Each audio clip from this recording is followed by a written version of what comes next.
Civil enforcement officer who can't tell the difference between a car and a bus. Metropolitan Police Constable arrested by counter-terrorism police. I can't breathe seems is now a fashionable thing to say. UK public are paying for convicted and deported murderer to live it up in a £100 per night hotel. This and more coming up. Don't forget, these reports are daily, Monday to Friday. Please remember to subscribe and hit that bell button so you don't miss any future uploads. And if you do appreciate the work I do, please consider joining the channel Patreon for as little as just £3 a month to help me continue providing you with this content. Hello ladies, gentlemen, boys, girls, innies, outies and of course in betweeners. My name's Dan and welcome back to another PAP Reports. It's Friday, July the 10th, 2020. One of Leicestershire's finest and clearly brightest civil enforcement officers may be feeling somewhat sheepish today after his decision to put a parking ticket on a bus during a layover stop has been called absolutely ridiculous. Now, a layover is simply where a bus timetable requires the bus to stop for an amount of time, whether that's to ensure the timetable can be kept to or whether it be required break for the driver. Mick Rossiter, operations manager for Centrebus, the service provider, said it was a slap in the face for drivers who continued to work through lockdown.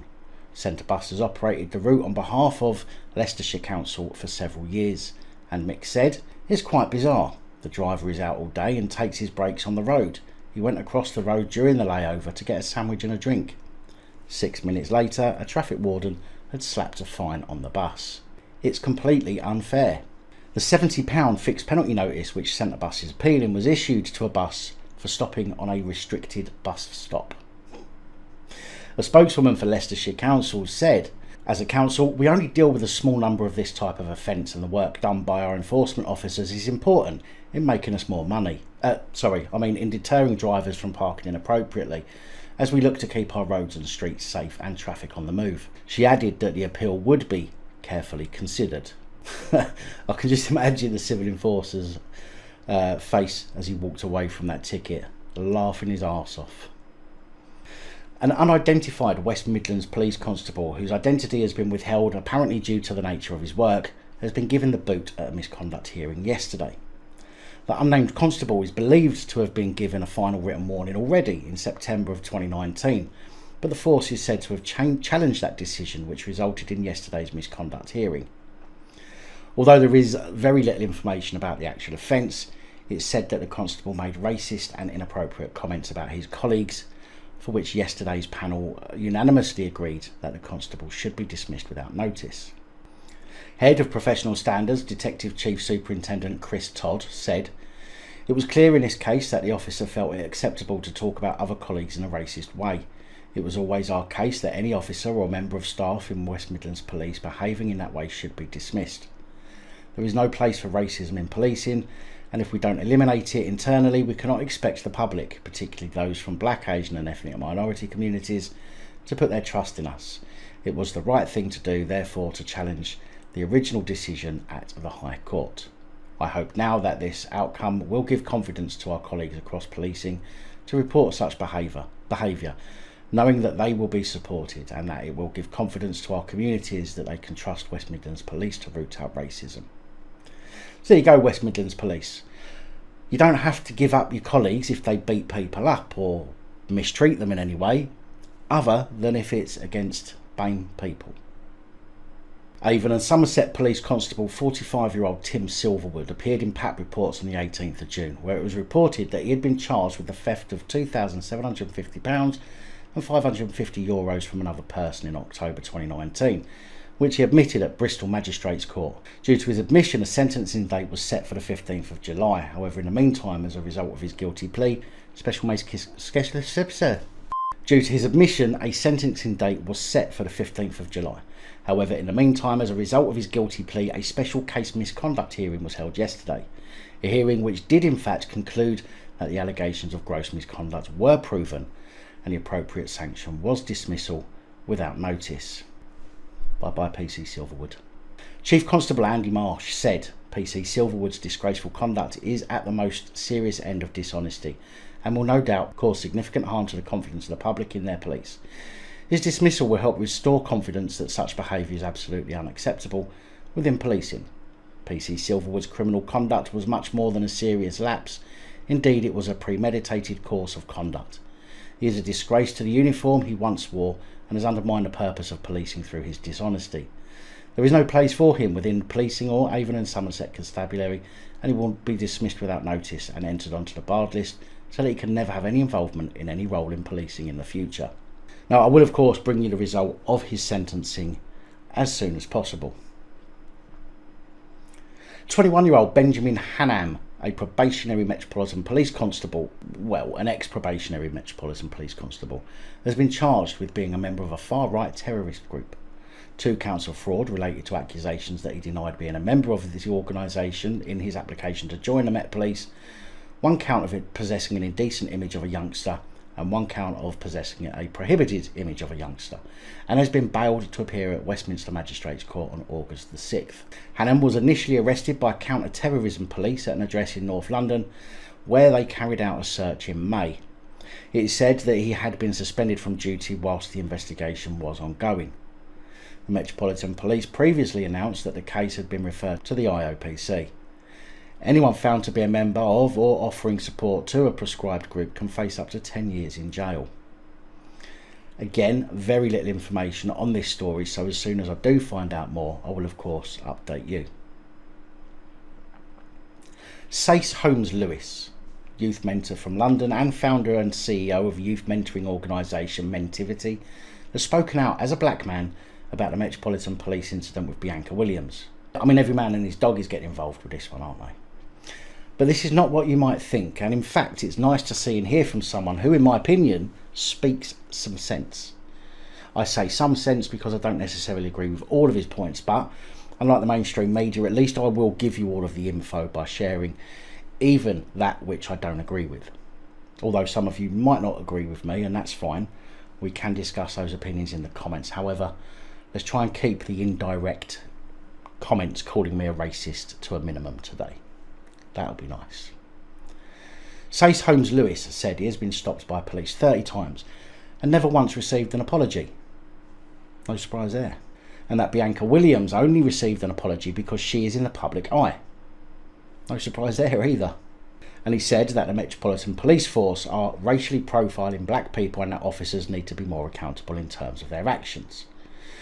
But I will say again, the police treat everyone with contempt. Yes, there are some who will be discriminative, but generally the police will treat everybody the same, with contempt. Mr. Holmes-Lewis said, "I think the only reason why there has been an apology is because of the high-profile person that it is and the media frenzy that's around it and the public outcry. But I haven't received an apology. Many other people haven't received apologies for this kind of stop and search when it's carried out. The Met Police have to get their house in order in terms of what the actual issue is, and if you are getting involved, you do need to apologise. It doesn't take long. You can apologise on the spot, and the fact is the police need to be more accountable in terms of their actions. Stop and searches are carried out in this manner. That's an issue in itself. You are racially profiling people based on a characteristic of a crime and a minority in a community, that you're basically saying that everyone that looks like the demographic you are trying to police is a criminal, and that has happened to me so many times. And yet again, this is something that not only black people face. Young white lads wearing tracksuits and hoodies are a prime target for police too in some areas because they dress the way police assume troublemakers to dress. They too get stopped and searched often, but nobody makes as much of a noise about it. Okay, it's not based on their skin colour, but they're still being discriminated against. I don't really see what the difference is with discrimination.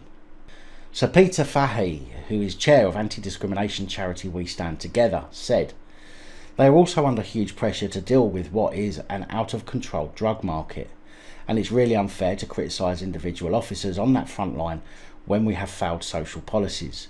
A failed drugs policy when young black lads are not getting the same opportunities. And Black Lives Matter is not about police apologising, it's about radical change which is trying to deal with the underlying issues. Frontline police officers under pressure to use stop and search to try and handle youth violence because there are so many other failed social policies, just fails to address the underlying issue." Bianca Williams said she and her partner were treated like scum when they were stopped and searched, adding that it was about the 10th time Mr. Dos Santos had been pulled over. She said her heart hurt, that she was separated from her baby during the incident. Well, unfortunately, you're not special there, Bianca. Everyone who has their child with them and the police come a knocking gets upset. But let's face it, the child's 3 months old. It's hardly going to scar them for the rest of their life, is it? It's not like it even understood or even cared about what was going on. As I said in yesterday's video, there are stories from both sides, but without the evidence to back it up, we can still only speculate. So I think the Met certainly need to release the footage that's been suggested they hold of the incident, and Bianca needs to release the dash cam footage that's been suggested that she has of the incident. I think we can all agree that that will provide the public with the truth, rather than blaming one or the other for an offence that may or may not have taken place.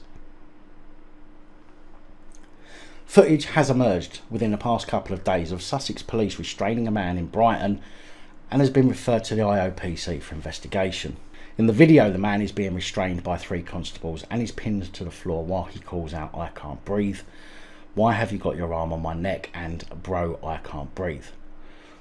All whilst taking in large breaths to be able to shout, and eventually making a noise I assume is to make out that he's choking. You literally just headbutted me in the eye, and now you can see I'm not struggling, I'm not resisting. Why has he got his knee on my neck? Why has you got your knee on my neck? Yeah, you have, mate. Why have you got your knee on my neck? Sorry, why have you got your arm on my neck? Bro, I can't breathe. Bro, I can't breathe. Bro, please, get the off me, I can't breathe. Bro, get off of me, I cannot breathe. You've just headbutted me in the eye for no reason. Get off my throat, mate, you're crushing my throat. I'm not on your throat. You're not on my throat, the woman's watching you. Where's his arm? Where's his arm? Where's this guy's arm? Is he resisting? Breathe. Yes, you are. Where's this guy's arm? No, this is called my Adam's apple, mate, and you're crushing it. No, you're not on my clavicle, that's my collarbone. Your arm is on my throat, mate, I cannot breathe. Calm it down. Calm it down. What, I'm trying to... You better have your video, so yes, you can see you headbutting. Sussex police said the man was arrested and became aggressive towards police before being placed on the ground. Chief Superintendent Nick May said the force understood that some may find the video shocking, but added that it showed a small part of a much longer interaction. The incident has been referred to the IOPC. A witness who wanted to remain anonymous said she did not see what happened before that. She says, "I have seen people be arrested before, I've never seen anything like that. It was really, really shocking. I do not understand why there were 3 policemen sat on him." She recalled seeing the man tackled to the ground by the police. In a statement last night, Superintendent Nick May said, "Police officers searching for a vulnerable missing teenager attended an address in Montpellier Road in Brighton at 10:15 a.m. on Tuesday the 7th of July.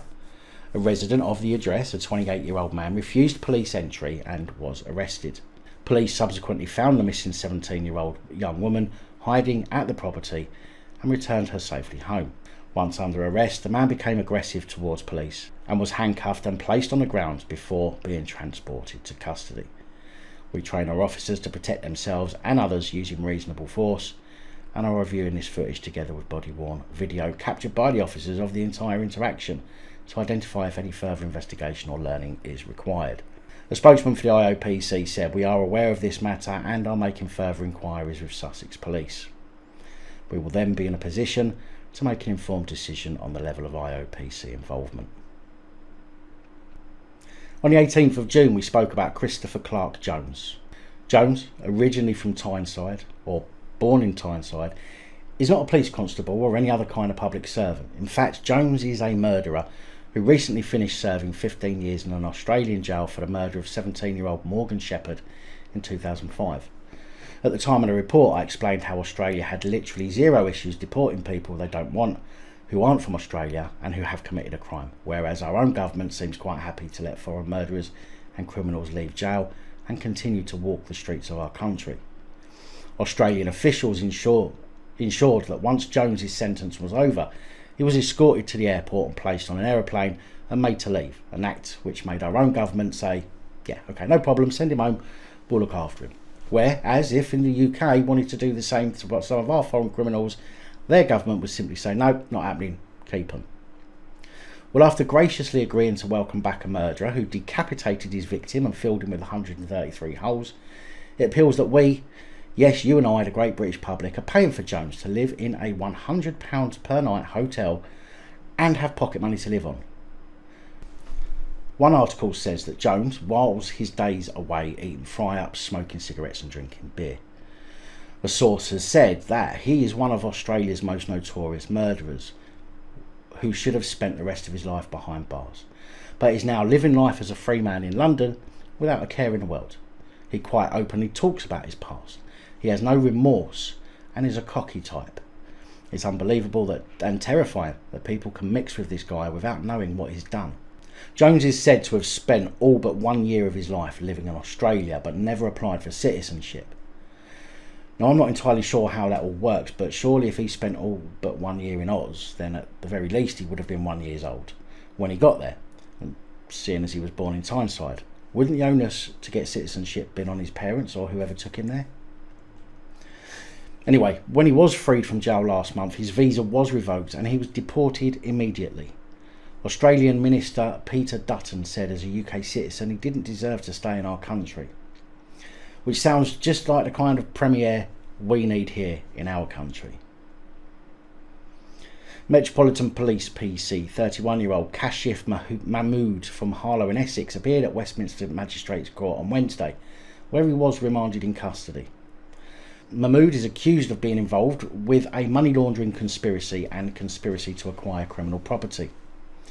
The court was told how Mahmood had direct involvement in 2 incidents relating to conspiracy to acquire criminal property, namely cash, alleging that he had received 35 grand over a 6-month period and travelled to Dubai with criminal gang members. The case is due to be heard at the Old Bailey on August the 5th.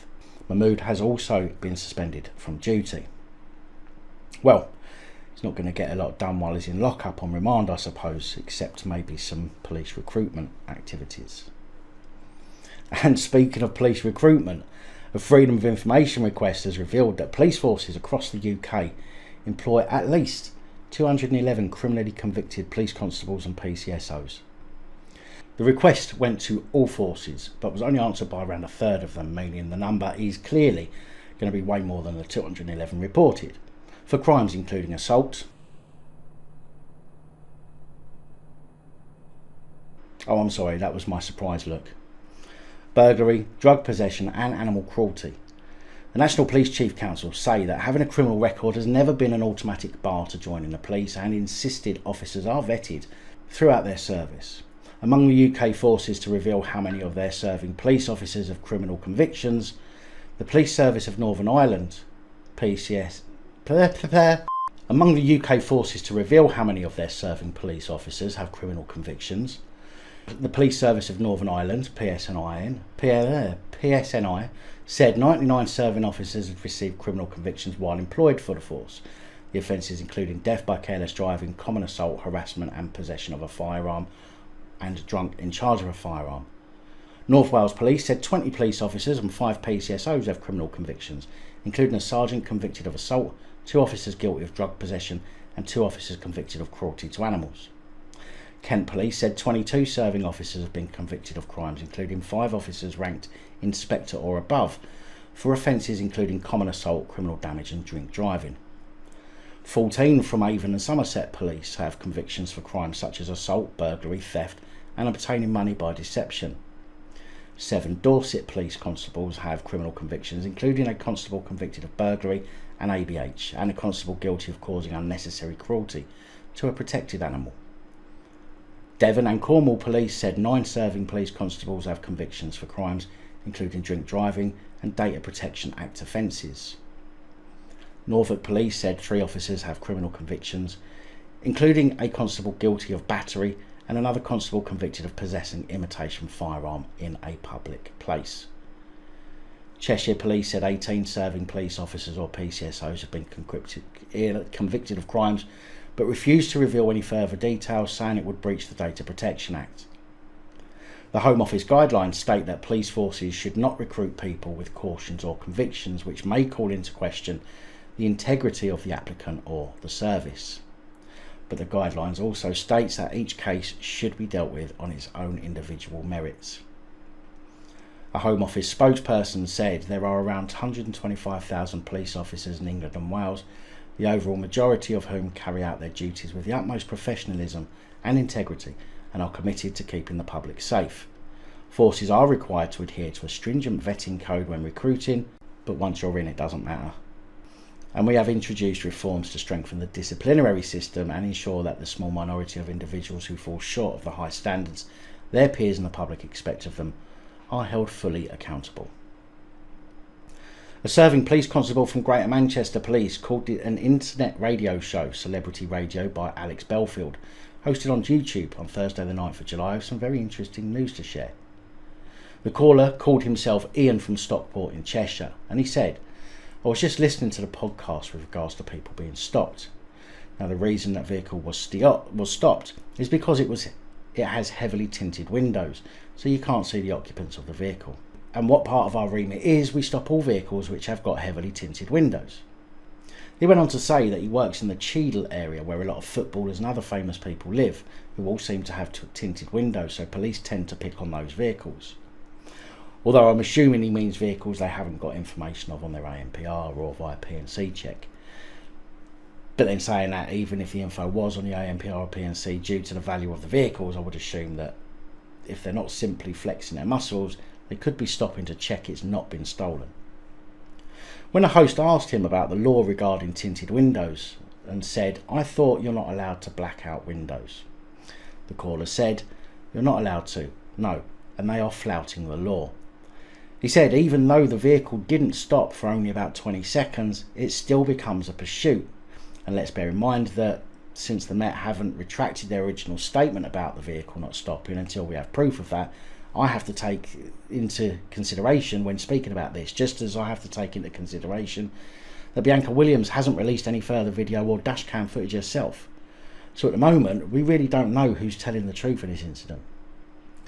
The caller went on to mention that when a vehicle fails to heed for any amount of time, it could be that they are trying to conceal drugs or weapons, which puts the level of engagement up a notch, as the police don't know what to expect when dealing with the occupants. I think the most interesting thing about this call, and I will link to the video in the description, is when the caller says, "We got an internal memo, which is actually from this week, saying we should reduce the amount of ethnic people we stop." He went on to say we should stop stopping vehicles if the occupants look like they are black or ethnic minorities. After a short comment from the host about good and bad, right and wrong, the caller said, "I was out with a higher ranking officer and got a ping on our ANPR. It came back as a person who's got specific interest. And then when we pulled alongside at a traffic light, the high ranking officer who sat next to me said, 'No, just drive on and leave it.'" He said after 19 years in the police service, he is now scared to stop black people and ethnic people, which seems to be where this has all been heading for a while. I said it the other day, those people in the majority BAME areas of London, for example, who had illegal gatherings and then turned on the police, allegedly injuring 22 by throwing bottles and the like, seem to be doing so because they feel invincible, as the police are in fact starting to get running scared of dealing with them at the time. And Cressida Dick's apology yesterday has only, in my opinion, compounded that fear. I believe that everyone is equal under the law. Public, police, men, women, gay, straight, black, brown, white, whatever. When it comes to the law, there should be no special treatment for anyone. But what we are seeing, and have been for some time, is that groups of society are being given special powers over others, making the law, in fact, extremely unfair. Again, I realise from the comments the past few days over this Bianca Williams story, there are a lot of opinions, and of course I would like to hear yours in the comments. And finally today, I need your help. On the 7th of July I told you about poor John Wheatley, a 78-year-old dementia patient who was filmed at Cathedral Nursing Home in 2018 as a woman threatened to take his walking stick off him, put him in a frilly dress and asked if he had gay tendencies. Well, I wanted to know why they hadn't furthered the investigation, seeing as there was evidence of mental abuse at the very least.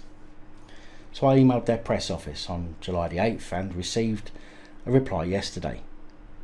My email to them said, "Dear Links Police, I'm an independent journalist looking into a story of John Wheatley, a victim of abuse at the Cathedral Nursing Home in Nettleham Road. Links Police have said that they won't be investigating further because the evidence available does not support a prosecution.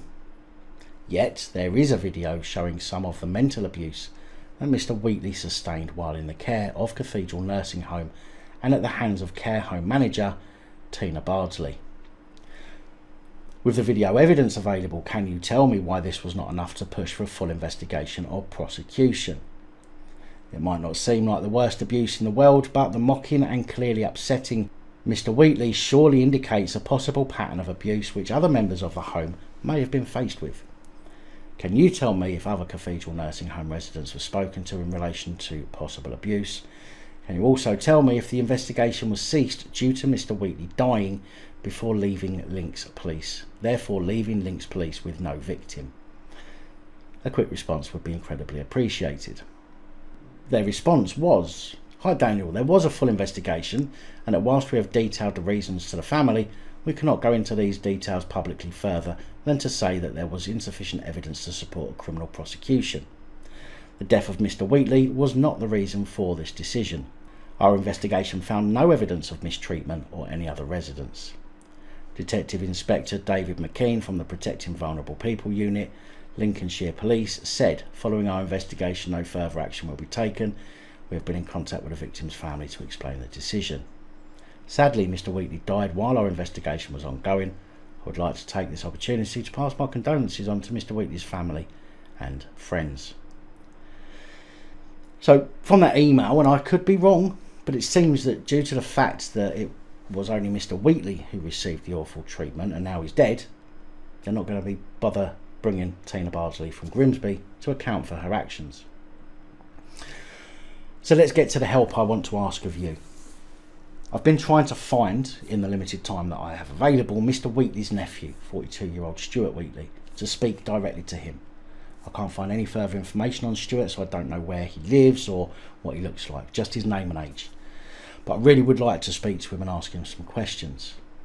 And if there's anybody out there watching this who knows how to track people down or even knows the family, please get in touch, as I think it is important to get the full story. Big thank you to all of the supporters of the channel, especially the channel Patreon supporters. Your support is truly appreciated and really does help. And that's all I have for you today. Please like, share, comment and subscribe. Let me know your thoughts, as I know many of you will. Until next time, stay safe, look after each other, film the police, film other officials, and have a fantastic weekend. Good night, all. Thank you for taking the time to watch this video. If you like the content and you'd like to help support the channel, you can do so. In the description of every video there are some links to ways that you're able to help support the channel so I can continue putting out content. If you're unable to help us in that way, hit that subscribe button up the top there. If you haven't already, become a subscriber. That is support enough. Share the videos, comment, like, it all helps. If you're looking for something else to watch, up top there is my latest video. Down the bottom there is a video that YouTube recommends for you.